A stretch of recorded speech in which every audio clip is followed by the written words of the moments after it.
नमस्कार दोस्तों, मैं अभिषेक और आप सभी महत्वाकांक्षी लोगों का हमारे प्रोफेशनल यूट्यूब चैनल के ऊपर बहुत बहुत स्वागत है। दोस्तों, आज से करीब 2 से ढाई साल पहले 18 जून से मैंने अपने इस यूट्यूब चैनल के ऊपर फर्स्ट वीडियो अपलोड की थी और तब से मैंने इस यूट्यूब चैनल के ऊपर वीडियोज़ को डालना स्टार्ट किया था।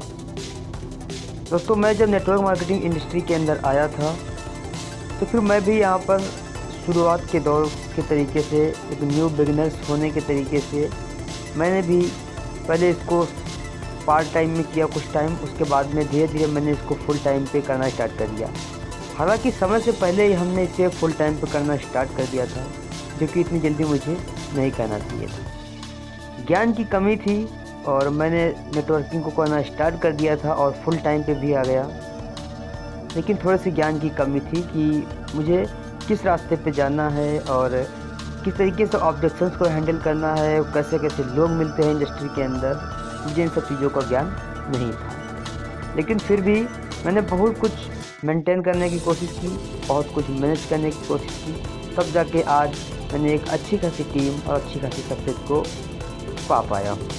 तो दोस्तों, मेरे साथ हुई लाइफ में उन घटनाओं से मैं रूबरू कराऊँगा और आप सभी लोगों को समझाने की कोशिश भी करूंगा। मुझे नहीं लगता कि मैं समझा पाऊंगा या नहीं समझा पाऊंगा, लेकिन फिर भी आप इस वीडियो को पूरा वॉच करना।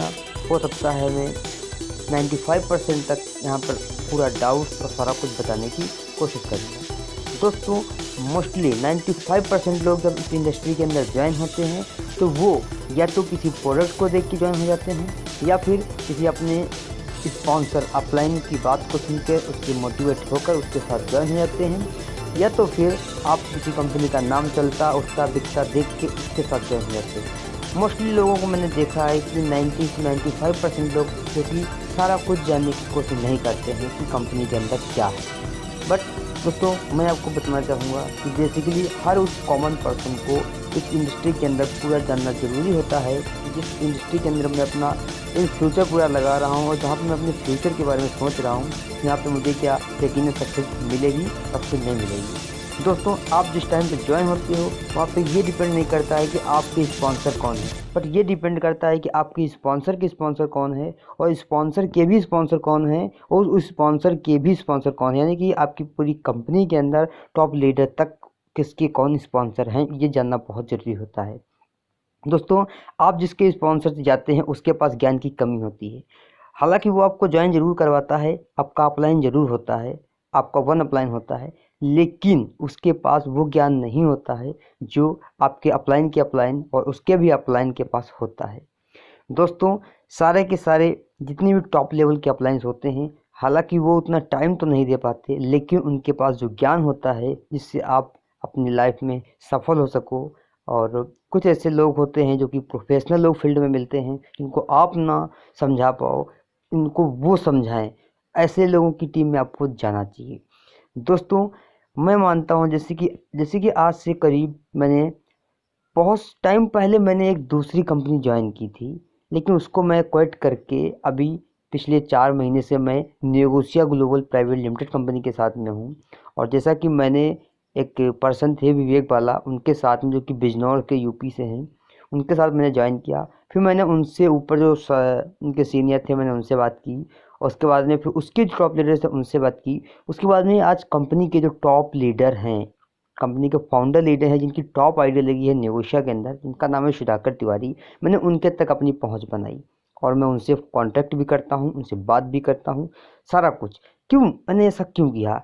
इन केस अगर मुझे कभी ज़रूरत लगेगी, मैं मानता हूं विवेक सर के साथ गया था, बट अगर इन केस कभी मेरे विवेक सर बात नहीं मानते हैं या मैं जिस भी अपलाइन को ले जाता हूं अगर वो नहीं हैंडल करते हैं, तो वो सुधाकर सर जो कि कंपनी के टॉप फाउंडर लीडर हैं, वो हमारी सारी समस्याओं को सॉल्व करेंगे।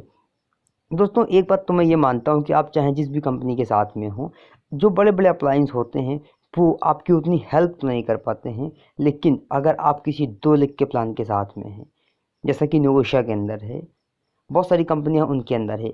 वैसे तो अभी तक 2 लाख का प्लान सिर्फ बाइनरी प्लान कहा जाता था, लेकिन अब वो 2 लाख का प्लान जनरेशन प्लान हो चुका है। और जनरेशन प्लान के अंदर जो 2 लाख का जनरेशन प्लान आया है, उसमें आपका अपलाइन हो और उसका भी अपलाइन हो, चाहे टॉप लीडर हो, कहीं के भी अपलाइन हो, तो वो अगर कोई भी न्यू ज्वाइनिंग लाते हैं तो सबसे बॉटम पे लाके डालते हैं। उससे उनकी अगर 2000 लोगों की टीम है, 10,000 लोगों की टीम है, जहाँ तक अगर 2 लाख लोगों की भी टीम है ना, तो भी पूरी सारी टीम को वहाँ से पावर मिलता है। दोस्तों डिपेंड ये करता है कि आप जिसके साथ में ज्वाइन हुए वो अपलाइन आपका सिर्फ आपको ज्वाइन करवा के और आपसे सिर्फ ये बोलता है कि आप न्यू ज्वाइनिंग लाओ। मैं देखता हूँ ऐसे 95 टू 99% तक लीडर ऐसे होते हैं, मैंने देखा है कि वो खुद सिर्फ उनके अंदर एक ईगो भर दिया जाता है एक सीनियर अपलाइन होने का। मैं देखता हूँ कि वो खुद किसी को भी न्यू पर्सन को भी ज्वाइन नहीं करवाते हैं, बट अपनी टीम में डेली फोर्स क्या करते हैं, न्यू ज्वाइनिंग लाओ, न्यू ज्वाइनिंग लाओ, न्यू ज्वाइनिंग लाओ। ये एक घटिया अपलाइन की पहचान है। दोस्तों मैं बताना चाहूँगा, मैंने जब पहले दूसरी कंपनी के साथ में जब था तो मेरे साथ भी कुछ ऐसे ही अपलाइन मिल गए थे जो कि पर डे मॉर्निंग हुआ नहीं कॉल कर दिया, new joining, new joining, new joining. दोस्तों फिर मुझे सही और गलत का जब अंदाज़ा हुआ तो फिर मैंने उस कंपनी को क्विट करके, उस अपलाइन को क्विट करके मैंने दूसरी कंपनी ज्वाइन की, न्यूगोशिया ग्लोबल प्राइवेट लिमिटेड। और यहाँ पे मैंने अच्छे अच्छे अपलाइंस ढूंढे। और सबसे बड़ी बात ये होती है कि आप जहाँ भी ज्वाइन करते हो, जिस भी कंपनी में जाते हो, सबसे पहले आपको नंबर 1 पे आपको देखना चाहिए प्रोडक्ट। अगर प्रोडक्ट अच्छा है तो सारा कुछ अच्छा है, पे आउट भी अच्छा है तो भी सारा कुछ अच्छा है। 2 चीज़ें, मोस्टली 3 चीज़ें मैं मानता हूँ, अगर आप 3 चीज़ों को कॉमन करके चलते हो तो आपको सफल होने से इस इंडस्ट्री के अंदर कोई नहीं रोक सकता। Number 1 product, number 2 income plan, और नंबर 3 आपका अपलाइन। मैं तो अपलाइन को नंबर 1 पे रखना चाहता था, लेकिन अगर थर्ड पे है तब भी कोई दिक्कत नहीं है, क्योंकि अपलाइन मोस्ट इंपॉर्टेंट होता है। अपलाइन, आपका अपलाइन, उसका अपलाइन, फिर उसका भी अपलाइन। मोस्टली अगर आपको टॉप लेवल तक आप कांटेक्ट नहीं कर सकते हो अपलाइनों का, तो मोस्टली आपको 3 या 4 लेवल तक अपलाइन के पास तक आपका कांटेक्ट होना चाहिए। जैसे कि जो आपको लेके आए स्पॉन्सर, जिन्होंने आपको किया, उनका तो आपके पास कांटेक्ट होता ही है, लेकिन उनको कौन लाया था, फिर उनको कौन लाया था, फिर उनको भी कौन लाया था, ऐसे 3 से 4 लेवल तक आपके पास कांटेक्ट हैं। तो अगर आपका स्पॉन्सर आपकी हेल्प नहीं कर सकता है तो फिर उसके भी जो स्पॉन्सर हैं वो आपकी हेल्प कर सकते हैं, या फिर उनके स्पॉन्सर हैं वो हेल्प कर सकते हैं। मोस्टली मैंने लोगों को ये देखा है कि अब क्या होता है नेटवर्क मार्केटिंग इंडस्ट्री के अंदर। एक बात मैं आपको बताना चाहूँगा कि अगर पूरी इंडिया की टीम होती है तो उसके अंदर मोस्टली 2 से 3 लोग ही ऑलराउंडर होते हैं। या तो कोई अच्छा विकेट कीपर होता है, या तो कोई अच्छा बैट्समैन होता है, या तो कोई अच्छा गेंदबाज होता है, या तो फिर कोई अच्छा फील्डर होता है। मोस्टली मैंने देखा है 2 से 3 लोग ही ऑलराउंडर होते हैं। लेकिन नेटवर्क मार्केटिंग इंडस्ट्री के अंदर अब कुछ उल्टा किया जा रहा है। उल्टा का मतलब ये कि अब मैं देख रहा हूँ कि जो सीनियर जो अपलाइंस होते हैं वो टीम में अपनी पूरी टीम को, अगर 10 लोग उनकी टीम में हैं, अगर 100 लोग उनकी टीम में हैं तो 100 के 100 लोगों को, अगर 1000 लोग उनकी टीम में हैं तो 1000 के 1000 लोगों को वो ऑलराउंडर बनाना चाह रहे हैं। वो चाहते हैं कि यही बंदा प्लान दे, यही बंदा लोगों की नई ज्वाइनिंग भी लाए, और यही बंदा अच्छे अच्छे सेमिनार्स भी करे, और यही बंदा मुझे अच्छी अच्छी इनकम दिलाए। लेकिन ऐसा पॉसिबल नहीं है। मेरा मानना ये है कि जो आपका अपलाइन है वो आपकी क्वालिटी को पहचाने। अगर आप न्यू ज्वाइनिंग करवाने में बहुत ही सक्सेसफुल इंसान हैं, बहुत ही माइंडेड इंसान हैं, तो फिर वो आपको सिर्फ न्यू ज्वाइनिंग के लिए ही छोड़ दे। प्रोडक्ट और प्लान और जितनी भी इनकम्स का जितने भी टाइप सोर्स आपको होते हैं आपकी कंपनी के अंदर, वो सारा आपके डाउनलाइन या आपके सीनियर को देना चाहिए। दोस्तों मेरा मानना है कि इस नेटवर्क मार्केटिंग इंडस्ट्री के अंदर कोई अकेला सक्सेस नहीं पा सकता।